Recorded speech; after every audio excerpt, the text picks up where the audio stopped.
So welcome back to yet another interview with another great artist here on San Juan Island in preparation for this year's studio tour, which I believe is June 1st and 2nd.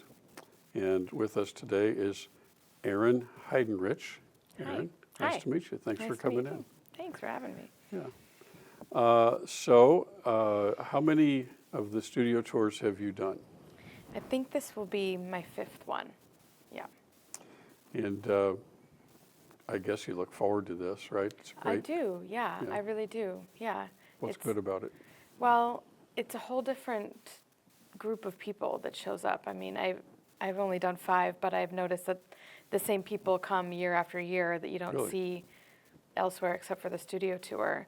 And it's really fun. I've been a guest at several studios, so that's another fun thing, is to see other artists' spaces where they work. Now, where will you be a guest this time? I'll be at Gretchen Allison's studio. I believe that's number 9. It's grown. I guess it's grown even in the 4 or 5 years that you've been part of it, right? Yeah. Up to 23 studios and I think 66 artists this time. Yes, and I don't know what the numbers are, but we had a great turnout last year. It was a beautiful weekend, which of course helps if it's not raining. But yeah, it's been getting better and better every year as far as turnout. So tell us the story of how you wound up on San Juan Island in the first place. Well, I came here to study killer whales. I came as a student and an apprentice at the Friday Harbor Labs to do a marine mammal field studies apprenticeship program. So were you a UW student? I wasn't, no. It was something that was open to everyone, to just, graduates. Cool. And I applied for that and got in, and that's how I ended up here, yeah.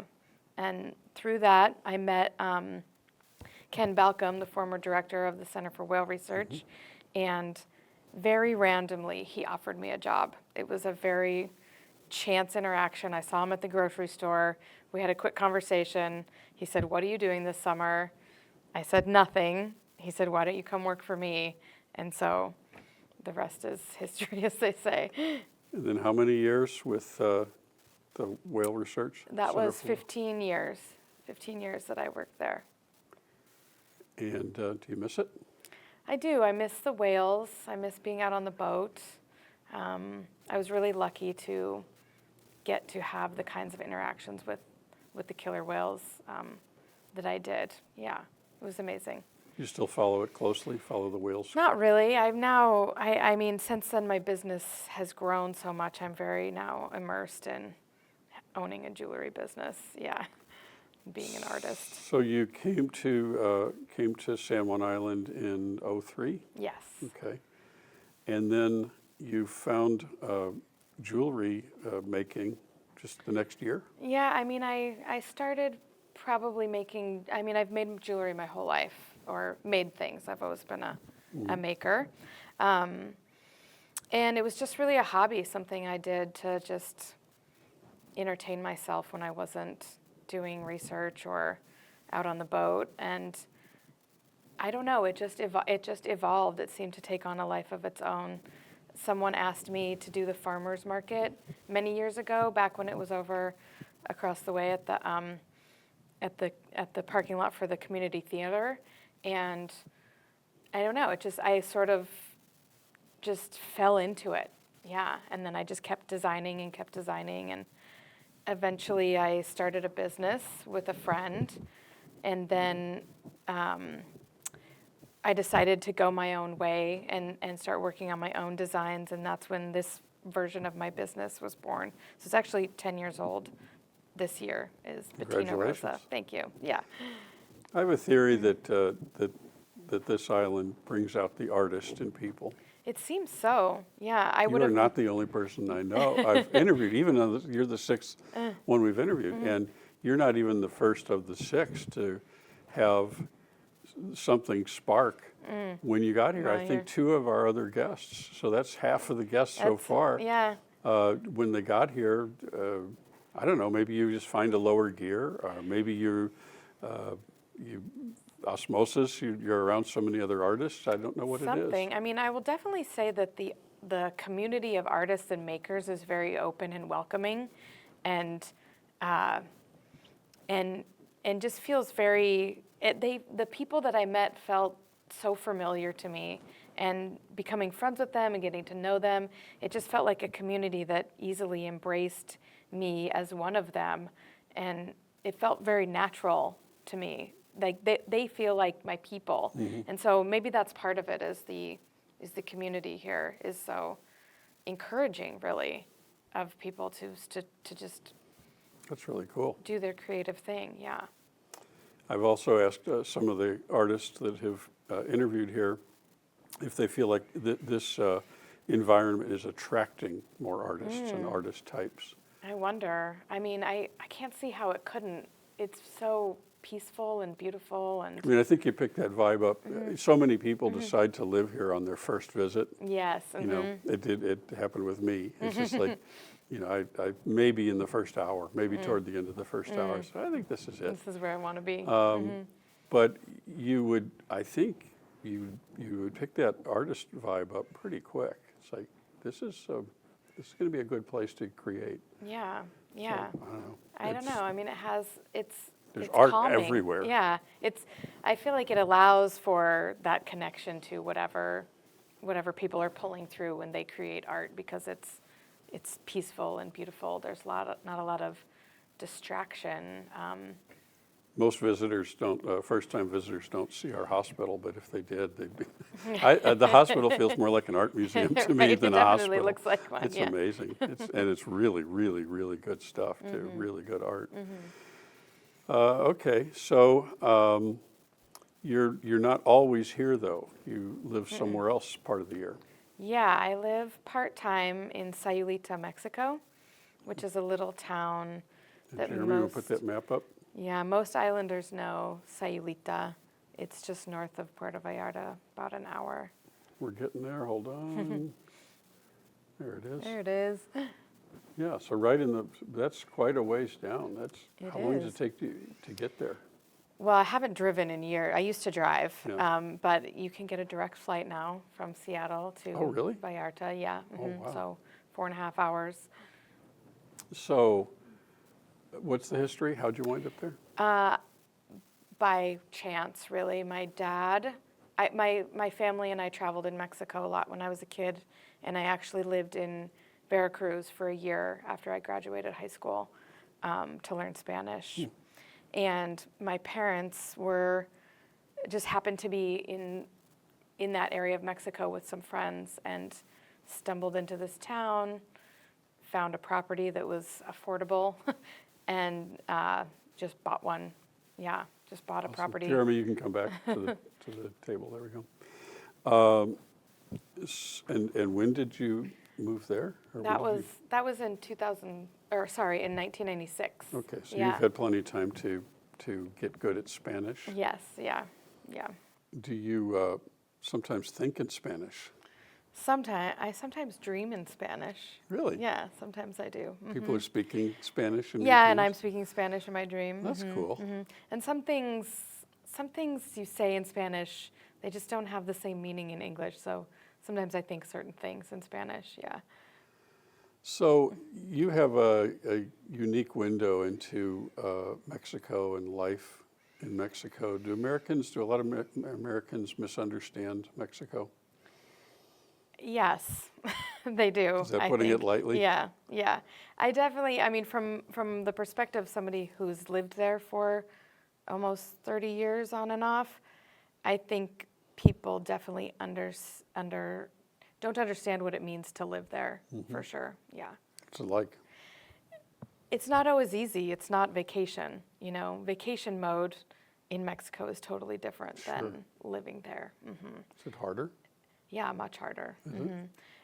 I mean, things don't happen on the same kind of time schedule that things do in the United States. Like, you make an appointment with somebody, it may or may not happen on that day. It could happen at the same time, but the next day.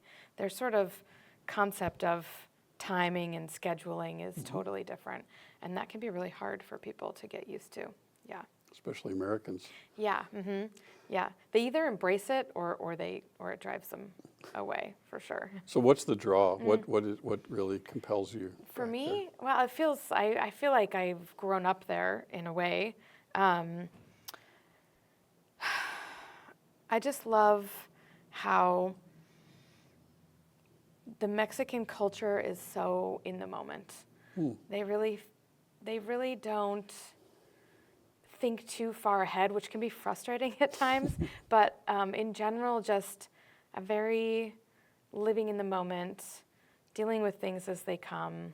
Mindfulness. Yeah, but not for the sake of being mindful, just naturally. Yeah, just where they live. Yeah, Right. that's where they live and how they live, and yeah, an ability to. I mean, I just see my neighbors are all, they're joyful, happy people, and they don't have near as much stuff or security as most people living in America do, and they don't need that, and that inspires me. Yeah, I could see why that would be attractive. Yeah. Speaking of attractive, let's look at some of your creations. Oh, okay.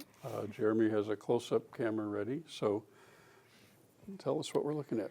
Well, this is a little smattering of some of the recent stuff I've been making. I consider my jewelry to be pretty eclectic.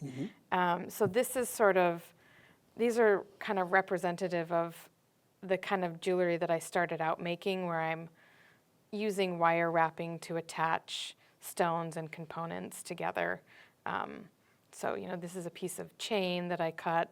This is turquoise crystal, a loop that I soldered. We're hold it up here a little bit this way. Yeah. A So little this more. is Okay. sort of like the kind of jewelry I started out making, is putting pieces together. Yeah, and I still come back to it all the time because it's satisfying. I can complete a pair of earrings like this in an hour, say. But over the years, I've learned metalsmithing. I spent over a month in San Miguel learning traditional metalsmithing techniques. Wow. And so now I'm doing a lot more metal work, rings with stones and things like this. Beautiful. Yeah, I mean, these are ones I wear all the time, so they're a bit beat up. But so this is, I generally can't complete a ring in one setting, or I don't anyway. So it's a lot more time consuming. And these pieces here with the lines, these are actually, this is actually square wire that I cut and stack together and solder together. And this is a collection idea I've been working on for over a year now. I'm really like this. It's sort of Art Deco inspired, in that the lines are nested in one another, and it's both geometric and fluid at the same time. So this is more representative. Very deco. Yeah. I really Cool. This is a design that I'm going to be repeating in various. And moonstones were very popular in the 20s. So this is sort of representative of the collection that I'm working on now. And then I'm always adding beadwork in to whatever I do, and I'm. That feels 20s-ish. Right. Too, Yeah, it does. It's very flapper-esque. But I love beadwork, and that's something that I learned to do when I was in Mexico, is to do beading. Yeah. Now, reading on your self-description on your website, I get the idea that this process for you is kind of spiritual. Is that true? Yeah, I could say so. It's very, how do I want to say it? I think I have a unique design process because I don't draw, and I don't draw out any of my designs. I mean, every once in a while I'll sketch something out just to get it on paper, but almost everything comes from just starting. I'll just start doing something, and that process does feel, it feels like something's coming through me and out of me. Yeah. Reading from your site, the jewelry I make is infused with a unique and luminous energy channeled into simple, original wearable art. luminous energy channeling. Is that what you mean? Yeah, that's what I mean. Yeah. So it feels like the inspiration is coming from outside you and through you and Yeah. then out through your hands. Yeah. Really. Yeah. That's A cool. lot of my best designs come from just starting something and then that not working out, and I'll just set two pieces together or something, on the bench, and they'll be close together, and then the whole design will come from just placing them somewhere. So it really feels like I'm having some sort of interactive experience with the materials, with whatever is coming through. Yeah. Almost like you're a vehicle for Yeah. Yes. something that's happening. Yeah. That's really neat. And Yeah. it's a really beautiful description of the creative process for you. It's better if it comes from your voice, but read this paragraph right here. I think that's fascinating. This highlighted one here. Mm-hmm. An alchemical reaction is triggered that connects us through the ether. Somehow, some way, the precise vibration of energy you are calling in is exactly the energy that gets infused into the piece I'm making, and the very same piece you are drawn to.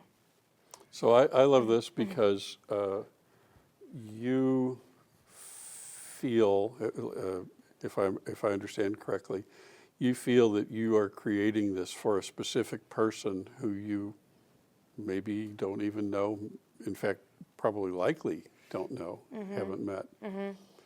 But that person then appears at some point, and they feel like, in your history, they feel like it speaks directly to them, right? I'm not saying that nearly as well as you did No, there. that's accurate. Yeah, I feel like the creations are their own things, and I'm just bringing them into existence, and that, I'm not trying to make any claim that I'm infusing them with energy, but I feel like something is coming through, and that I would hope that the person who wears it feels that.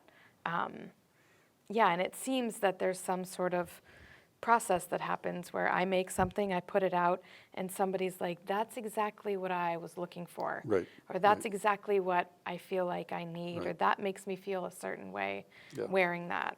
Yeah. I think in a way, maybe all art is like that. I think so. Yeah. I see. I don't have much use for Facebook. Sorry, Me neither. but Not sorry. but sometimes we all teach computers and search engines what we want to see, and I guess I've taught Facebook I want to see paintings. But I see every once in a while I'll see a painting, and it's like it just stops you. And I'm sure it's true of every pottery and jewelry and everything. But you just it's not that you think in my case I don't think I could ever paint that. If I did paint, I want to paint that way. But even then, it's like, no, they got to a place that I could never get to, and it's just like an instant connection. Yeah. It Like a happens. recognition. Yeah, and then you can skip through a whole bunch of other stuff. I can even look at some things and say, I bet a lot of people like that. Doesn't do anything for me, but I can see why that would be. And then that one thing just comes, and it's like, bam! That's it's like, it. that is perfect. And it doesn't. It also like stimulates feelings. It stirs things, and I don't know. It's very, very hard to describe, but I think you've described it well on your website. This is from your website? Is it? Yeah. What's your web address? It's bettinarosa.com. Spell that. BETINAROZA.com. Okay. Well, that is fascinating, and I think you are a terrific artist. Oh, This thanks. is beautiful work. We also have some pictures to look at of some of your other work. Jeremy will get us going here. Okay. Can you see that? Kind of see? I can, yeah. Okay. Narrate what we're looking at. This is just my most latest release. I've been doing small batch releases every week this month.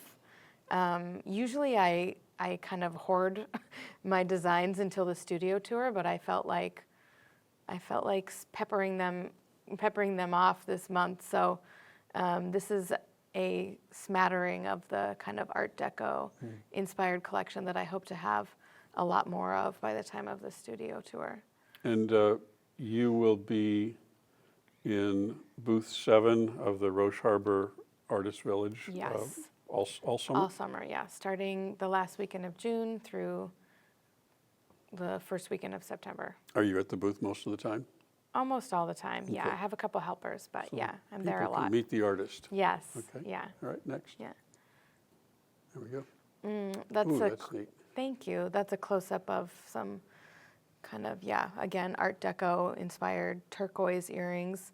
I just went to Tucson this year to go to the gem show. I go every other year, and I picked up that beautiful turquoise there. Are you in an Art Deco phase, or is that part of your art? It's always been an influence of mine, but yeah, I'm in a phase right now for sure. I love Deco. Yeah, same with those. I'm just playing a lot around with the different things I can do with this square wire and aligning it and nesting it together. And, you know, a lot of Art Deco designs have to do with symmetry around an axis, so playing with that idea. You've studied Deco a lot. You know a lot about it. Yeah, when I first started my Bettina Rosa business, it was very Art Deco focused. Yeah, that was like my main inspiration. And I come and go with it over the years, but it's circling back, or it's obviously, I'm not done with it, I guess. Do you love to be in Deco spaces? I do, yeah. I'm inspired by that. And I don't know, I just have an affinity to that kind of style, I guess, yeah. Okay, next. And yeah, so those are Cool. moonstones. Again, moonstones I just got in Tucson. And yeah, the nested wire shapes I'm just really into right now. And those are brass and silver. I really like to play with mixed metals. Yeah, good combination. And it kind of dresses it down, like silver and gold, I mean, I love, but brass sort of dresses it down a little bit, which I like. Yeah, and these are some of beautiful. these. Yeah, this is just another collection that I've started working on. I was inspired before I went to Tucson to pull out some of the things that I've bought in years past and haven't used yet. And I spent about a week or two in my studio just messing around with stuff that I already had. And these tassel earrings are something that popped out. I think I'll be making more of them. They're really fun and satisfying. I like things that move also, so Right, yeah. I like movement. Beautiful. Right, and this is a pendant with turquoise, and there's a little bit of gold on that too. Just, I don't know, this is almost more like touching on the Egyptian influence of Art Yeah, I Deco see designs. that, Yeah. I seem to play around a lot with eye shapes Right. lately. Right. Yeah, so I have pendants in this shape, and then I also have earrings and other things. This shape is showing up a lot. I actually had a dream about it, and that's where it came from. You just had to get in the studio. I had to get it, yeah, I had to get in there, fast, make it, yeah. yeah. All right. Well, we'll see this work in Gretchen Allison's studio and at booth number 7 at Roche Harbor Artist Village and on your website. That's right. And you raise the bar. I think you really make the whole studio tour elevated with this beautiful work. Well, thank you so much. Yeah, I'm really glad it's here. Thanks. Instead of some other island or some other place. So Me we're too. lucky. Me too. We're lucky to have you, and thank you for sharing your story about San Juan Island and about Mexico. It's really nice to meet you. Nice to meet you too. So Thanks for having me. We'll see you on the tour in June, and thanks for coming by. Yeah, you bet. Okay. Thank you.